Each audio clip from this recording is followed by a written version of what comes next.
আজির এই চিতলা মাজেরগাঁও নিবাসী বগরিগুড়িত অবস্থিত আমার রাইজর মন্দির, এই কালী মন্দির আজি 200 বছর ধরে চলি আছে, কিন্তু কোনো পদে আমার সরকারে বা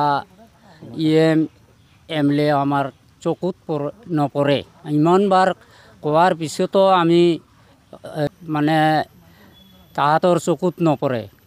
যাতে দেবনাথের মঙ্গল হয়, আমারও যাতে মঙ্গল হয়, কালিমা যাতে তাক সেই আশীর্বাদ দেয়, সুআশীর্বাদ দেয়।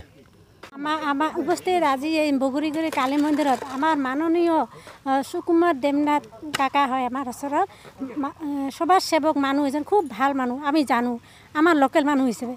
গতিকে এই কাকাই এইবাৰ BTADত ভোটত দাঁড়াইছে, BPA পাৰ্টি হৈ। গতিকে আমিও আশা কৰোঁ যে আমি তেওঁক হেল্প কৰিম, সহায় কৰিম মানে।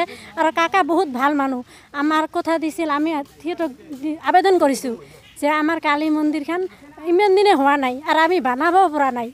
আমি আমাৰ BTADত চম্পক ছাৰত বহুত আশা কৰিছোঁ আৰু কৈছোঁ যে আমাৰ কালী মন্দিৰটো লাগে, স্মাৰকপত্ৰ দিছোঁ, কিন্তু একো আমাক ৰিপ্লাই দিয়া নাই।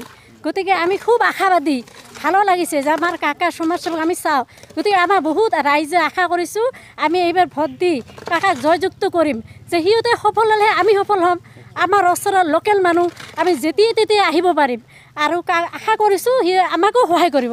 আমিও গাঁৱৰ ওচৰত বা গাঁৱৰ মানুহ এজন, ময়ো চবেই আশা কৰিছোঁ যে আমি ভোটটো দিম, যিয়ে হওক যাতে ছাকচেছ হয় কাকাৰ জীৱনত।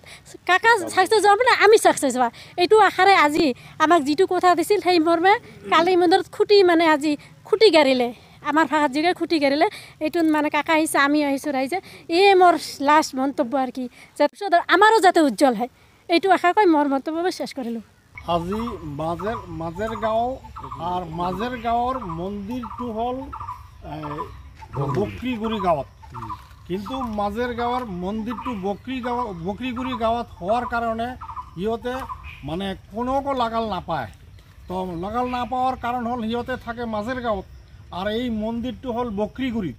তো সিহঁতে আমাৰ কোনোবা আমাৰ EM আৰু MCLA আছে, তাত 3-4 বাৰ গৈছে আৰু এটা পিটিশনও দিছিল বোলে আমাৰ এই মন্দিৰটো অলপ বনাই দিলে ভাল হয়, আমাৰ সবেই দুখীয়া মানুহ, কিন্তু আমাৰ কোনেও একো কোৱা নাই।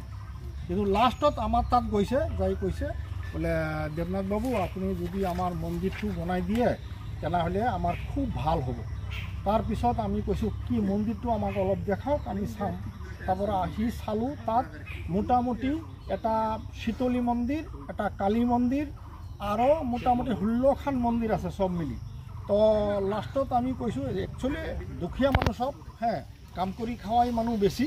সেইকাৰণে আমি সিহঁতক কৈছোঁ বোলে ঠিক আছে, আপোনালোকৰ এই 16টা মন্দিৰে মই 1 মাহৰ ভিতৰত আপোনালোকক বনাই দিম, আৰু বনাই এনেকৈ দিম যাতে ভাল কৰি 50 বছৰৰ একো নহয়। সেই প্ৰতিশ্ৰুতি মৰ্মে আজি আমি ইয়াত আধাৰশিলা কৰিলোঁ, আৰু আধাৰশিলা আজি কৰাৰ পিছত কালিৰ পৰা এইটো কাম আৰম্ভ হ'ব, আৰু মোটামুটি 15-20 দিনৰ ভিতৰত আশা কৰি কামটো শেষ কৰি দিম, আৰু ৰাইজৰ তাত বুজাই দি কৈ দিম বোলে এই মন্দিৰটো আমি বনাই দিছোঁ, কোনেও যদি দিয়া নাই আমি দিছোঁ, আমাকো অলপ চাব। সেইটো কৈ আমাৰ বক্তব্য।